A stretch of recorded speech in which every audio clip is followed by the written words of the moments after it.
ಈ ರೀತಿ ಚಪಾತಿ ಮಾಡ್ಕೊಂಡ್ಮೇಲೆ ಮಧ್ಯೆ ಒಂದು ಟೀ ಕಪ್ನ ಇಡ್ತಾ ಇದ್ದೀನಿ. ಈಗ ಸುತ್ತರದ ನಾನು ಆಲೂಗಡ್ಡೆ ಪೇಸ್ಟನ್ನು ಹಚ್ತಾ ಇದ್ದೀನಿ. ಈ ರೀತಿ ತೆಳ್ಳಗೆ ಹಚ್ಚಬೇಕು.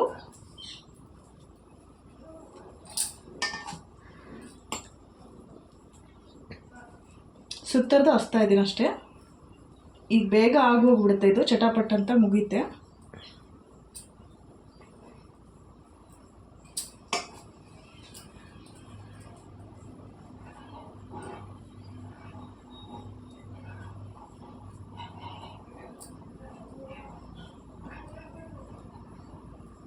ಈಗೆಲ್ಲ ಹಚ್ಕೊಂಡಿದ್ದೀನಿ.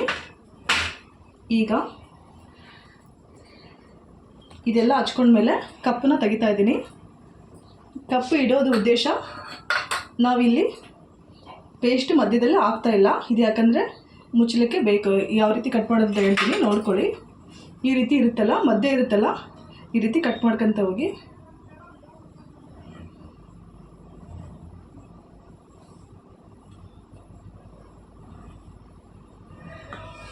ಈ ಥರ ತ್ರಿಕೋನ ಶೇಪಲ್ಲೇ ಕಟ್ ಮಾಡಬೇಕು.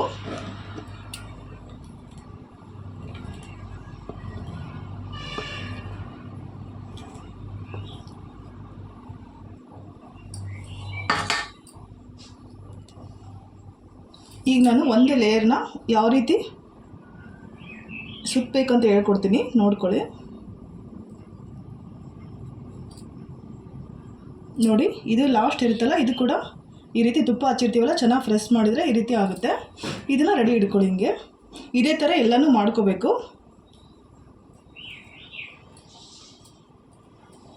ಈ ರೀತಿ ರೆಡಿ ಮಾಡ್ಕೋಬೇಕು. ಈಗ ಎಣ್ಣೆ ಕಾದಿದೆ, ಕರಿಯೋಣ. ಎಣ್ಣೆ ಕಾದಿದೆ, ಈಗ ಹಾಕ್ತಾ ಇದ್ದೀನಿ. ಫುಲ್ಲು ಕಾಯಲೂಬಾರ್ದು, ಮೀಡಿಯಮು ಇರಬಾರ್ದು, ಒಂದು ಅಳತೆಯಲ್ಲಿ ಇರಬೇಕು ಎಣ್ಣೆ. ಈಗ ಇವನ್ನೆಲ್ಲ ನಾನು ಕರಿತಾ ಇದ್ದೀನಿ.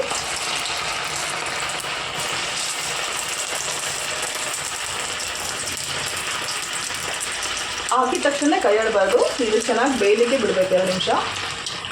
ಆಮೇಲೆ ಬ್ರೌನ್ ಶೇಪ್ ಆದಮೇಲೆ ತಿರುಗಿಸಿ ಮತ್ತು ಕರಿಬೇಕು ಅಷ್ಟೇ. ಈ ರೀತಿ ಬ್ರೌನ್ ಕಲರ್ ಆಗಬೇಕು. ಈಗ ತೆಗಿತಾ ಇದ್ದೀನಿ.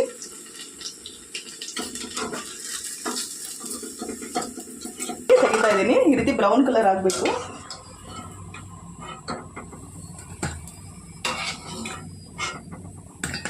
ಈಗ ಪೊಟ್ಯಾಟೊ ರೋಲ್ ರೆಡಿ ಆಯಿತು. ಸರ್ವ್ ಮಾಡೋಣ. ಈಗ ರೆಡಿ ಸಾಕು. ಈಗ ಪೊಟ್ಯಾಟೊ ರೋಲು ರೆಡಿ ಆಯಿತು. ಸಂಜೆ ಸ್ನ್ಯಾಕ್ಸು ತುಂಬ ಚೆನ್ನಾಗಿರುತ್ತೆ. ಇದು ಕನ್ನಡದಾಗ ಆಲೂ ಸುರುಳಿ ಅಂತ ಕರಿತೀನಿ, ಇಂಗ್ಲೀಷ್ನಲ್ಲಿ ಪೊಟ್ಯಾಟೊ ರೋಲ್ ಅಂತ ಹೇಳ್ತೀನಿ. ಟೇಸ್ಟು ಸಾಸ್ ಜೊತೆಗೆ ತುಂಬ ಚೆನ್ನಾಗಿರುತ್ತೆ. ಇದು ಮನೆಯಲ್ಲೇ ಮಾಡಿರ್ತಕ್ಕಂಥ ಹೋಮ್ ಮೇಡ್ ಸಾಸ್. ಇದಕ್ಕೆ ಟೊಮೊಟೊ ಮತ್ತು ಬೀಟ್ರೂಟನ್ನು ಬಳಸಿಬಿಟ್ಟು ಸಾಸ್ ಮಾಡಿರೋದು. ಇನ್ನೊಂದು ವಿಡಿಯೋದಲ್ಲಿ ತೋರಿಸ್ತೀನಿ. ಈಗ ನಾನು ತಿಂತಾ ಇದ್ದೀನಿ. ಸೂಪರ್ ಇದೆ. ಪೊಟ್ಯಾಟೊ ರೋಲ್ ರೆಡಿ ಆಯಿತು. ತುಂಬ ಚೆನ್ನಾಗಿದೆ ಟೇಸ್ಟು. ಇದು ತಿಂತಾಯಿದ್ರೆ ತಿಂತಾನೆ ಇರಬೇಕು ಅನಿಸುತ್ತೆ. ಈ ವಿಡಿಯೋ ನೋಡಿರ್ತಕ್ಕಂಥ ಎಲ್ಲ ವೀಕ್ಷಕರಿಗೂ ಧನ್ಯವಾದಗಳು. Thank you for watching.